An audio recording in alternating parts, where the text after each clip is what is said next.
Following the 2016-17 NBA season, Russell Westbrook was named League MVP. I strenuously object to that. I don't want to be too hyperbolic and call it the most irrational award recipient ever or anything, but I will die on the hill that he won it for the absolute most irrational reason.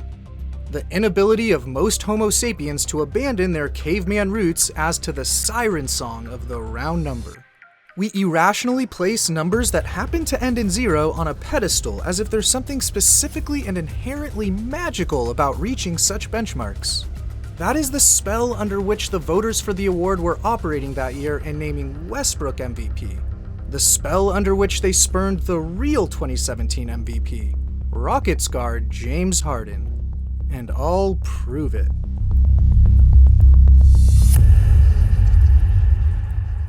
Let's talk for a second about triple-doubles. Russell Westbrook averaged one throughout the 2016-17 season, the first player to do so since 1962 Oscar Robertson.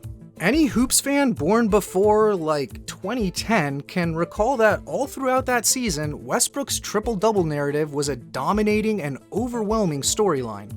James Harden did not average a triple-double, finishing 1.86 rebounds per game shy.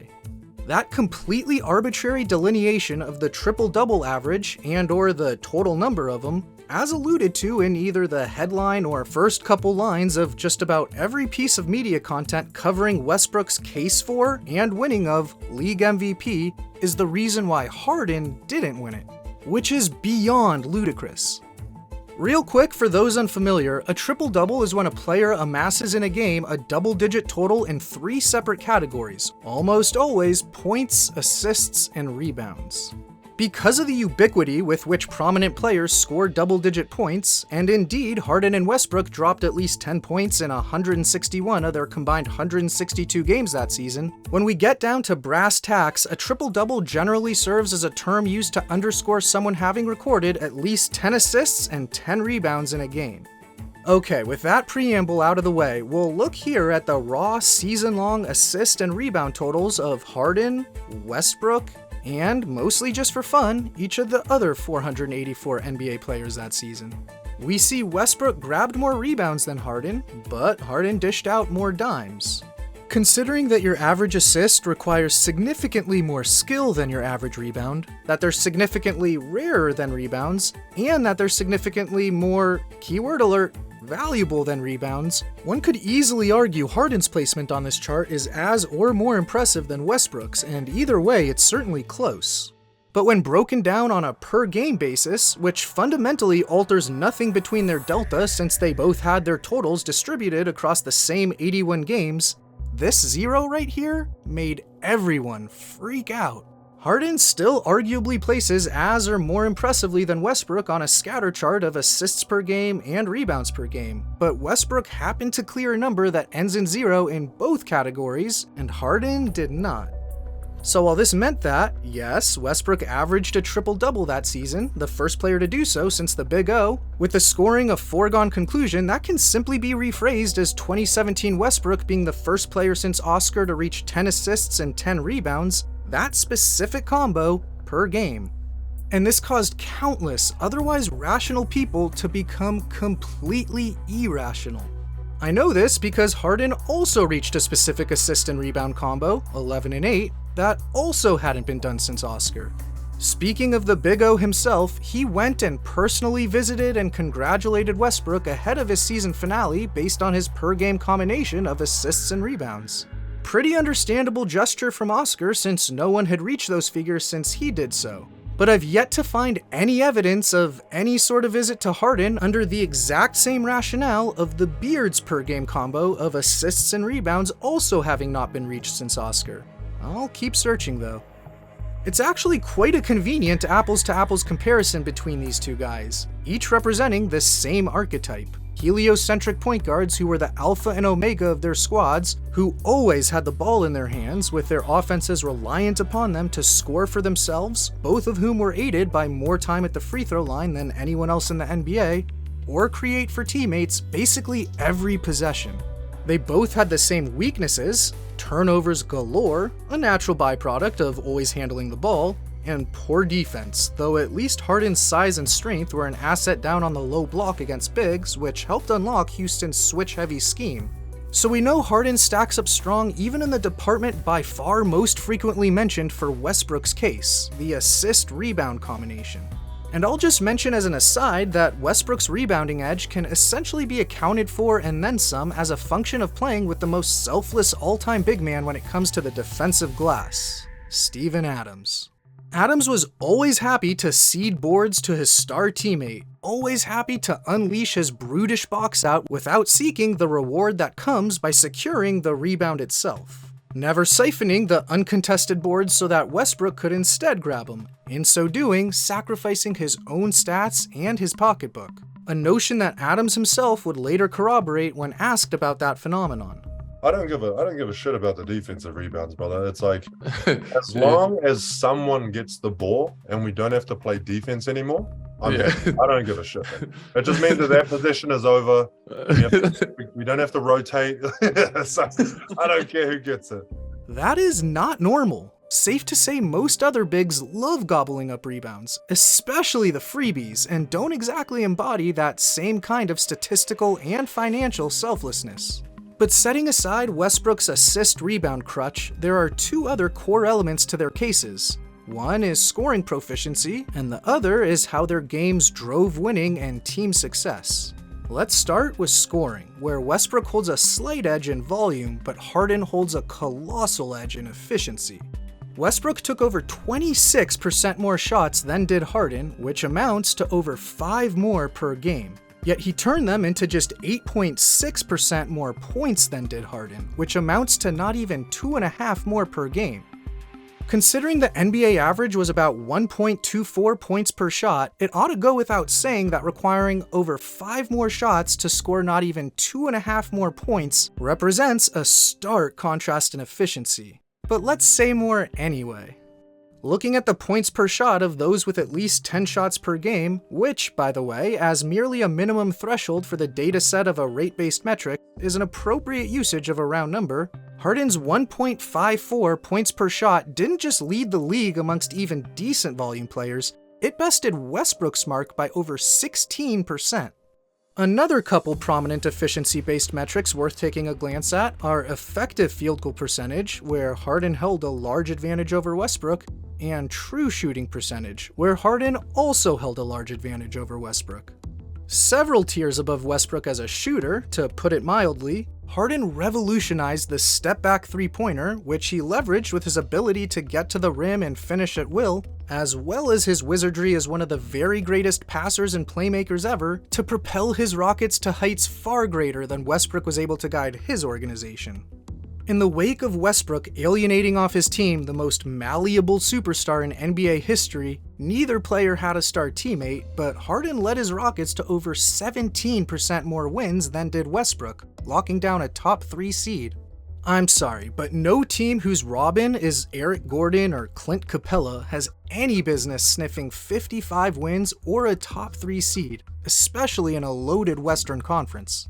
So Harden was an unequivocally and significantly better, more valuable scorer than Westbrook, his far superior efficiency sparking his team to much more success than Westbrook, and in an argument or comparison specifically against Harden, citing the whole assist-rebound combo thing is pointless when Harden also had just as unique a combo, especially when the focal point is the specific digit in which one of the numbers in each's unprecedented since Oscar combination happens to end. And it wasn't just that Westbrook became the first player since Oscar to average a triple-double that caused the irrational response, it was also that he had the most individual triple-doubles, which is literally just cherry-picking a specific point, assist, and rebound total, 10, 10, and 10, and baselessly deciding those cherry-picked numbers are more meaningful. So yes, 2017 Westbrook had the most games in a season reaching those benchmarks, but I too can cherry-pick specific point, assist, rebound benchmarks that 2017 Harden reached more times than anyone ever had. I'm a staunch believer in two things. One, when alluding to any sort of feat or accomplishment, all numbers should be treated with their commensurate weight relative to their placement within the numeric sequence. No inherent bonus should apply based on level of roundness, and round numbers shouldn't be placed on a pedestal. A 30-30-9 combo is obviously far more impressive than 10-10-10, even if the former reached double digits in only 2 categories and the latter in 3. We can't weigh Westbrook's rebounding edge over Harden so heavily just because he reached double digits there, while effectively writing off Harden's assist advantage simply because Westbrook's inferior average happened to still have the same number of digits. But that's exactly what the invocation of the almighty triple-double amounts to. I refuse to subscribe to the societal emphasis on round numbers in this context, and I implore all others to join me. And 2, historical context should largely be moot when it comes to single-season awards. The awards should be earned based on comparison to one's peers in a vacuum within that given season, and any numbers that anyone from the past did or didn't post shouldn't carry any sort of significant degree of relevance. For example, in 2017, we heard non-stop how no one had averaged a triple-double since Oscar in the 60s. Well, if someone had indeed done so more recently than that, that wouldn't have inherently made Westbrook's season less valuable relative to his peers that campaign. So the fact that someone didn't doesn't inherently make it more valuable relative to his 2017 brethren. Same dynamic for Harden, who, as previously mentioned here but was seemingly unbeknownst to most, also averaged a point, assist, rebound stat line not seen since Oscar. But if someone had, that wouldn't have rendered what he did that season relative to his peers any less valuable. It was the ultimate double standard, the omnipresent references and fawning over the historical context of Westbrook averaging a point-assist-rebound combo not seen since Oscar, but, and believe me, I've searched all corners of Al Gore's internet, there was precious little out there, especially among folks with voting power, countering that ubiquitous anecdote in MVP discourse by acknowledging Harden also averaged a point-assist-rebound combo not seen since Oscar. USA Today's Sam Amick was one exception, but even he was among the 69 moths who placed Westbrook atop their ballot, seemingly drawn to the round number flame, because there are simply no strong, concrete, non-hypocritical arguments to place him above Harden. But there's a plethora of significant Harden advantages that justify his placement above Westbrook. Despite my dismissive stance toward the round number and Oscar-based historical context rhetoric that dominated the 2016-17 NBA season and MVP discourse, just for the sake of argument, if we do want to play that game, that doesn't exactly lessen Harden's case.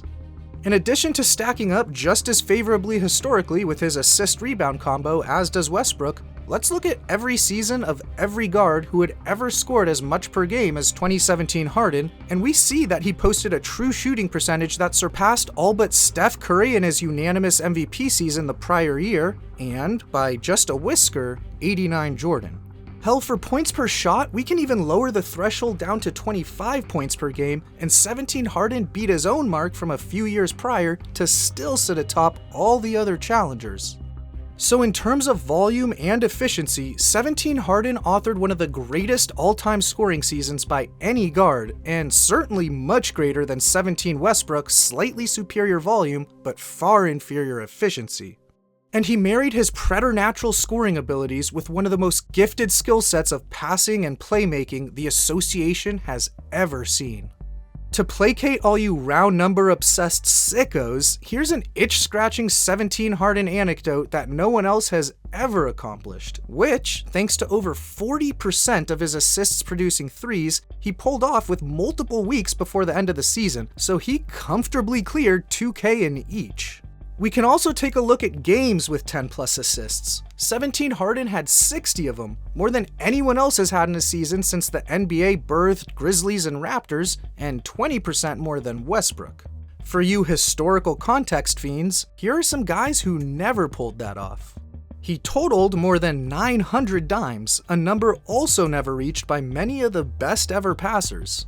Combine all that creating and distributing with his more than 2,300 points scored, and you gain entry into a tiny 2,900 club. Though I would have voted for Harden, There was at least a reasonable case to be made for placing above him the best of another player archetype, specifically Spurs apex wing predator Kawhi Leonard, the NBA's best perimeter defender who offensively dropped a hyper-efficient 25.5 points per game. But no such reasonable case exists for Westbrook. Fueled by far superior efficiency, Harden was the far more valuable scorer, which drove far more winning. Those represent two of the core tenets to their cases, both landslides for Harden. When looking at the season totals of the third, the perpetually alluded to assist-rebound combo, Harden more than holds his own, especially when accounting for the greater value of assists. And he was at least close enough on the glass that any edge overall held by Westbrook on this chart is negligible. Definitely not enough to overcome Harden's massive advantages in scoring and winning. But when the assessment swaps in per game for raw totals, which mathematically changes nothing but happens to facilitate a round number as to the average, somehow that makes all the difference in the world. 2017 Westbrook's per game assist-rebound combo, which again is what any reference of the triple-double boils down to, not having been done since Oscar Robertson over a half-century earlier, isn't a damning point over someone else when that someone else also had an assist-rebound combo that, also hadn't been done since Oscar Robertson over a half-century earlier. And regardless of historical context, it's preposterous to emphasize the 1.86 rebounds per game for which Harden fell short of his own triple-double average to the point it effectively renders moot his objectively stronger case. A rational defense can be cited for preferring Kawhi over Harden for MVP, but no rational reason exists for Harden looking up at Westbrook in 2017 NBA MVP voting, because placing that kind of emphasis on round numbers is not rational.